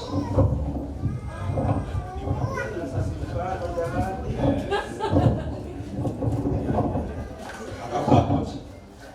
Akapanda juu ya madhabahu. Akaenda pale. Mtumishi wa Mungu. Samahani, toe drama kwa mkuu wangu. Mtumishi wa Mungu. Anatetemeka. Mtumishi wa Mungu. Mtumishi wa Mungu. Niweke mikono na mbwa. Na mbwa. Weka mikono na mbwa. Nyalile. Nyalile. Nyalile. Nyalile. Manake nimeandika. Nyalile. Nimeandika. Nimeandika. Mwenyalile. Akalia. Na kama ana mtumishi akasema ndio. Kaweka mkono. Weka mkono, Mungu akusaidie. Akusamehe. Mungu mrehemu. Amen. Kaweka hapa. Ndipo yakakimbia na machungaji yote. Na machawi yakaenda. Yote. Badala ya kuhubiri malevi manini mazizi, akaanza na yale ya ndani. Kwa maana kuambia piga injili. Piga injili, nenda na injili, usiende na utajiri wako. Usiende na uzuri wako. Usiende na pesa zako. Usiende na nyumba yako. Usiende na gari yako. Usiende na vyeo vyako. Usiende na hali yako. Usiende na hali yako. Nenda na Yesu. Nenda na hali ya Yesu. Nenda na jina la Yesu. Ila hilo lina nguvu kuliko wachawi. Lina nguvu kuliko mapagani. Lina nguvu kuliko shetani. Tunamkelea pepo hata waweke mazindiko na yeye yakapigwa.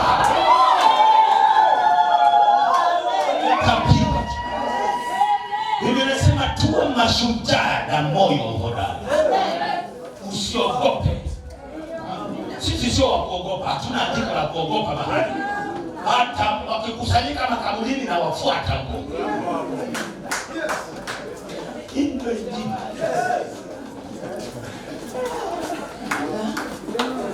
Lazima tujue kusimama. Biblia inasema mjue Mungu na nguvu zake. Basi hilo ndio likupasa. Unapambana mjue Mungu na nguvu zake. Maana hakuna mahali unapoweza wewe. Kila mahali anaweza yeye. Nenda kwa yeye na jina lake likuongoze. Ndio pamoja na wewe. Hii mjue Mungu na nguvu zake. Usimchanganye Mungu. Tuko pamoja? Sasa Flora angeenda pale. Si kumbe tena alikuwa askofu. Dada yangu. Askofu. Kumbe mchana. Unaweza kaenda ukasema mlokole mwenzako, kumbe sio. Wewe ndio mlokole, sio mwenzako. Wewe unachotakiwa uende na Bwana. Basi mjue huyo tu. Habari za kujua watu mwachie Mungu, wewe nenda. Wamekuita nenda, si wamekuita. Amina. Biblia inasema nendeni ulimwenguni kote. Amina. Hatujaandikiwa mahali kukataa. Sawa. Nenda. Nenda, usipoenda naenda mimi. Amen. Kuna mhubiri mmoja, mwanangu kijana katika mtakumbuka. Kule kwetu mbele akasema hivi, sasa ni kisasa. Zamani tulikuwa tunaenda kwa miguu, sasa kila mahali kila kijiji kuna magari. Siwezi kwenda mimi wasipoletea nauli. Kwa mguu sasa, nikasema sasa, nikainuka kwenye kiti. Huduma yako na ile kwangu, nitaenda kwa mguu. Yule mama tena ni mama mpaka leo. Mpaka leo. Nilisema na nje kwanza. Kuna mahali uniambia usiende kwa miguu. Yesu alienda kwa miguu mpaka magagana yakapasuka. Alikuwa na uwezo wa kujirusha kama Elia. Elia alikuwa na uwezo wakati mwingine anapewa lift. Anaruka kwenye hatua za 300 na hatua hii. Au sio? Aliambiwa na nani? Kwenye Biblia wakati ametoka kupigana vita vya miaka 3.5. Elia huyo. Si ndio? Amesimamisha nini? Vita ile. Miaka 3.5 anapigana mwanaume. Mmoja tu. Fimbo yake nini hamna mvua. Iliwaramba wote. Kila mmoja akasema Elia amefanya. Wakajua Elia amesimamisha. Na ndivyo tunavyotakiwa. Uingie vita. Vita sio vya maneno. Wewe una kibara, wewe una mdomo kama ng'ombe. Hiyo sio silaha ya kushindia. Naona? Miaka 3 Mungu akasema sasa. Nenda. Kajionyeshe kwa hapo. Kweli? Nenda. Si ulisema miaka 3.5 sasa imeshafika. Sasa nimefanya? Ndio shafika. Ahabuna akatawaja watu wake. Nendeni kule. Nendeni huko na nini? Haya, na huyu nani? Akamtuma mahali alikotoka nani? Elia. Nani kwenye Biblia? Obadia. Kumbe anapokwenda kutafuta maji angamia wake mkamu, ndiko Elia anatokea. Ghafla. Maana Obadia alikuwa mdogo. Sawa, alikuwa mdogo. Na ukumbuka Obadia alikuwa ni mtu ambaye alikuwa chini ya Isaya. Si ndio? Yeye kazi yake ilikuwa ni kufungua geti na kuingia. Isaya anaingia na gari anamfungulia anaingia. Ndio maana mambo haiwezi kumpa asiyejulikana, usiyefundisha, apewe unayetembea naye. Sawa. Baadaye akapata na yeye kamambukiza ile roho kwa kumhudumia nabii. Obadia akapewa nafasi yake. Anakwenda huko. Ghafla anakutana na nani? Elia. Wewe Elia mtishi. Akasema mimi ndio. Wewe ni nani? Mimi ni Obadia. Obadia mtoto wa nani? Maana kalikuwa kadogo. Miaka 5.5 sio kidogo. Mimi ndio na shida, nipo kwa mfalme. Akasema umetoka mfalme. Sasa geuka kamwambie mfalme kwamba Elia Mtishbi anakuja.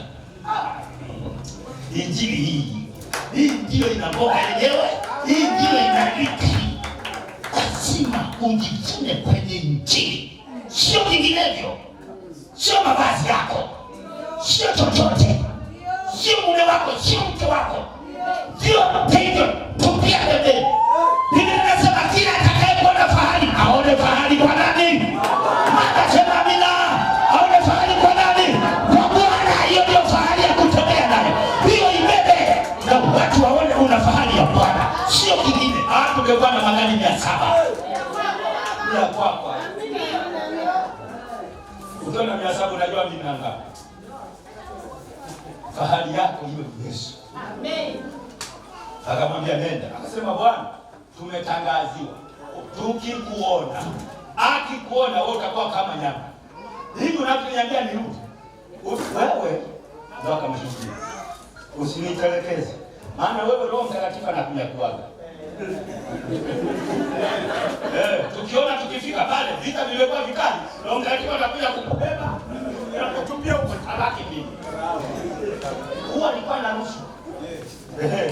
Akasema naam, sitanyakuliwa na wewe utakuja.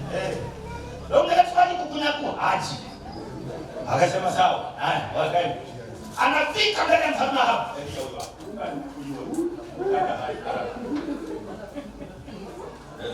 Hapo mangaruka. Sasa wewe Elia Mtishbi unaisumbua Israeli. Akasema wewe ndio msumbufu. Sasa leo wasema sawa. Tengeneza madhabahu kajulikane Mungu wa nani abudiwe. Hali ndipo vita sasa ilikuwa final. Lazima tuwe hivyo majinsi. Usiletee sura ya uoga. Mdhihirishe tu aliyeng'aa ni moto nao. Hashindwi wala hana historia ya kushindwa. Hana habari ya kushindwa. Anasema nitakuwa nawe popote. Haleluya. Shika jina lake tu. Akasema tengeneza madhabahu. Ilipotengeneza pale. Haleluya. Wakachinja. Wao walichinja mawe yao na maji. Lakini yeye akasema mimi Mungu wangu hawezi kufanana na sadaka yenu. Mimi leteni maji mara 3. Kawa 4 mara 3. Leteni na nyama, leteni na kuku. Hapo wakachinja. Wale waliomba mpaka saa 3 mpaka saa 9.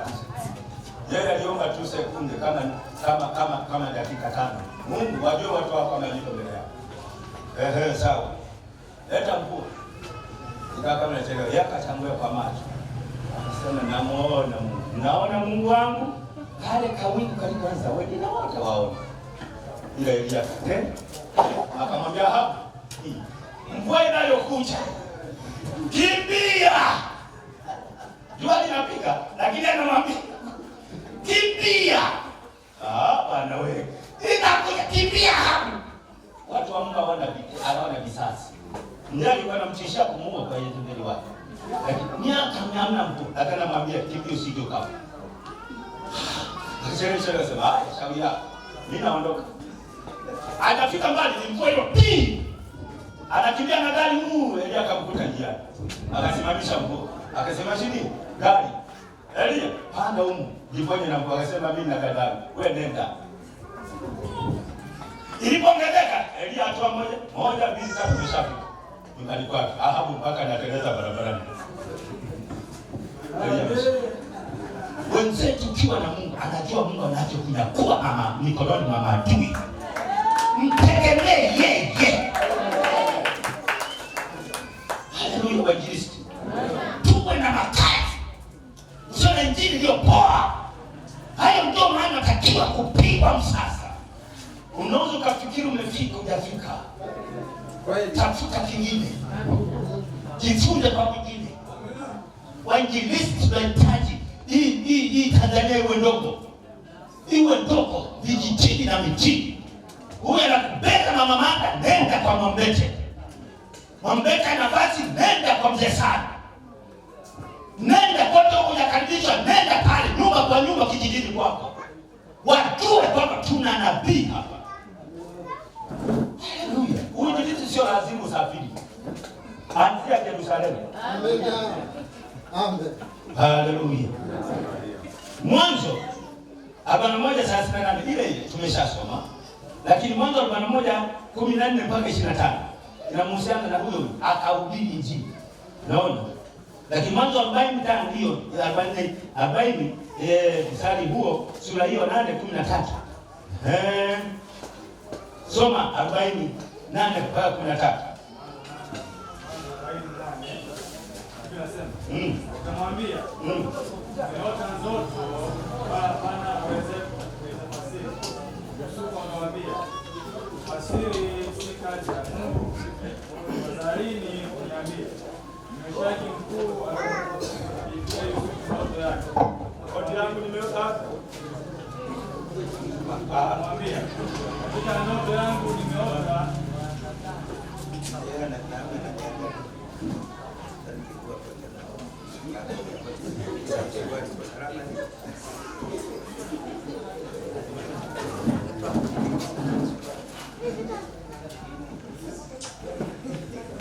Ndio maana ya wachungaji kukaa nao karibu.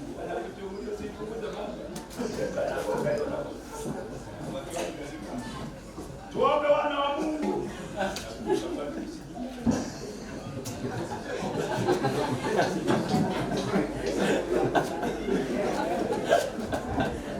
Soma hapa.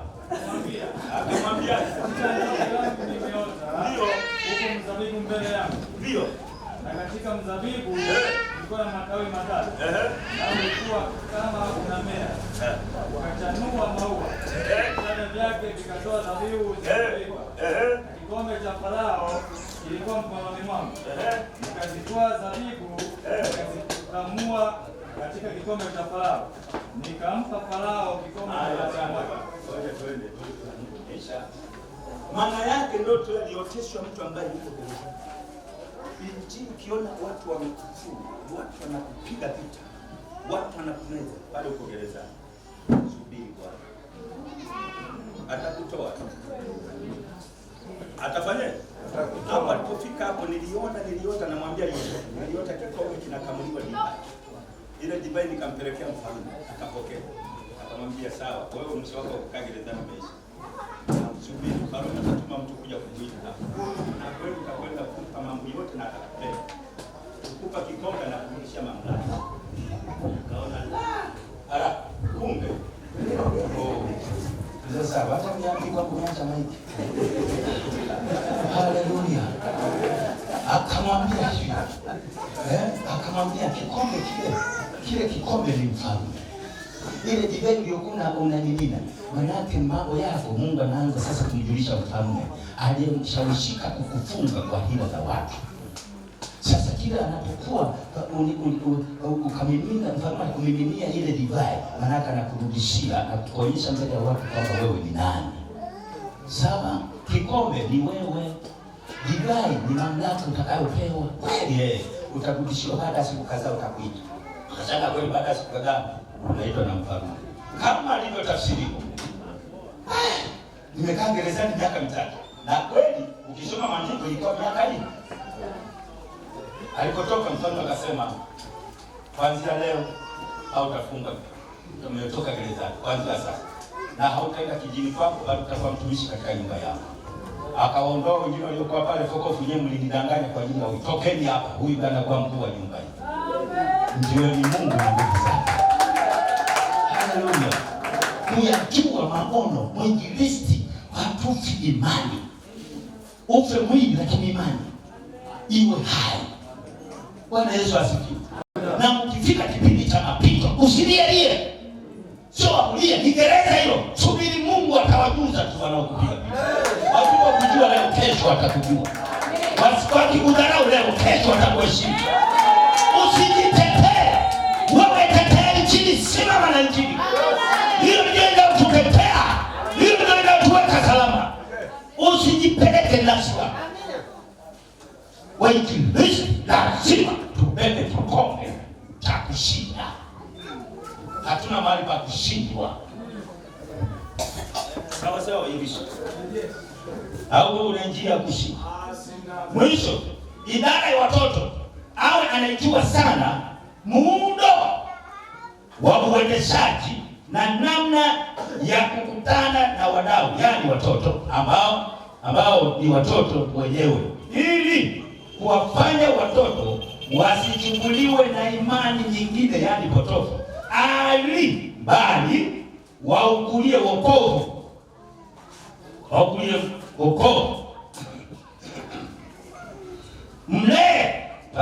Mlee mtoto katika njia, kwa sababu tunavyosoma Mithali 22:6. Soma hapo tutakuja. Mithali 22:6. Inasema, mlee mtoto katika njia ipasayo, naye hataiacha hata atakapokuwa mzee. Sasa sisi tunataka watoto wakue kwanza, ndio tunaanza kusema wewe tu. Mtoto anaacha kunyonya miaka 3, 4, 5, 6, tunawaruhusu watoto wanachezea kamba hizo. Yeye ndio mnaanza kuimba. Watoto wanachezea kamba hizo. Miaka 5, 6. Ile vitoto kule mitaani ndio vinaingia kwenye nyumba za kisoka. Leo kuna watoto wako wameuliza ni mashoga, wanavalishwa nepi, watoto wadogo wa miaka 5. Kwa sababu watoto, wazazi hatuwazingatii watoto. Mnakuwa kwenye ibada watoto wanacheza kamba. Tengeni maeneo, kuna eneo kubwa mchungaji, mtandae mwalimu wa watoto naye awape elimu yake huko. Waweke walimu 4, asiwe mmoja, ili na yeye alishwe. Zamu hii mwalimu fulani, zamu hii mwalimu fulani. Kwa hiyo wakusanyeni watoto, mlee angali mdogo, atakapofika utu mzima hawezi kudanganywa na elimu potofu. Leo wanaenda kwa kina mkosa, ni wao wengine washirika wenu na watoto wenu. Bwana Yesu asifiwe. Lakini Mungu atusaidie katika hayo masomo mengine, maandiko mengine utasoma kwa wakati wako. Kwa hiyo naomba huyu baba tumpe nafasi. Kila idara kongamano, kila idara afundishie watu wetu ambao ndio wadau wanaokaa na watoto. Wawalee namna gani na watunzi namna gani, na niombe pamoja na maafisa wako, tawanyikeni, tunahitaji elimu hiyo haraka sana. Watoto wanaliwa na vitabaa, wanaliwa na chumvi, wanaliwa na sukari. Leo wameongeza na keki. Ndio hao tunaona wengi kwa maji. Wameoana lakini hawamjui Mungu. Naomba baba, nenda. Mungu amekupa hii ifanye. Mungu atusaidie sana. Na tuwe tayari kushirikiana na baba. Ni eneo muhimu sana kwa kanisa la sasa. Unaweza kupuuza wewe. Kumbe hawa Yesu hajawahi kupuuza, anasema wacheni watoto wadogo waje kwao. Lakini sisi hatutaki kuwapeleka watoto. Tunamwachia shetani. Wanatoka shule wenzetu, wanatoka shule watoto wana madrasa. Sisi watoto wetu wanaenda kuruka hapa. Watoto wetu sisi wanaenda sijui kufanya nini. Uelewa alikuwa wapi? Waislamu wanaenda madrasa kila jioni. Msabato anakwenda kwenye sabato kufundishwa sheria kumi. Sisi ikoje wana wa Mungu? Tunapoteza kizazi chetu, tunamwachia shetani. No. Tunamwachia shetani. Watoto wanajua dhambi, ana miaka 6. Anajua dhambi. Watoto wanafundishana, wanaangalia mambo ya sinema huko, wanaangalia mambo ya kumzuu, wanaingia mambo ya ovyo kwenye nyumba za jirani. Wanaangalia jinsi wanaofundishana uzinzi na watoto wako wa Mungu. Mtoto anakuja amejua mambo mengi. Ndio nashangaa alikuwa anarudi saa 1 na arudi saa 2. Kesho anarudi saa 3. Wewe unafikiri yuko salama? Kwa kuwa na miaka 6 na miaka 7, kumbe kaharibika. Tuponye kizazi. Hebu sisi tuanze. Sawa sawa. Bwana tusaidie kanisa la Bwana. Na waomba sana idara. Mimi ndio mwenye kusimamisha kanisa. Tunathamini idara zote. Amen. Nashukuru na Mungu atafuata hadi kwa karibu na idara. Idara ndio watu tunaowategemea. Amen. Amen. Mimi nimemaliza. Sasa leo tunataka kufunga. Unasemaje?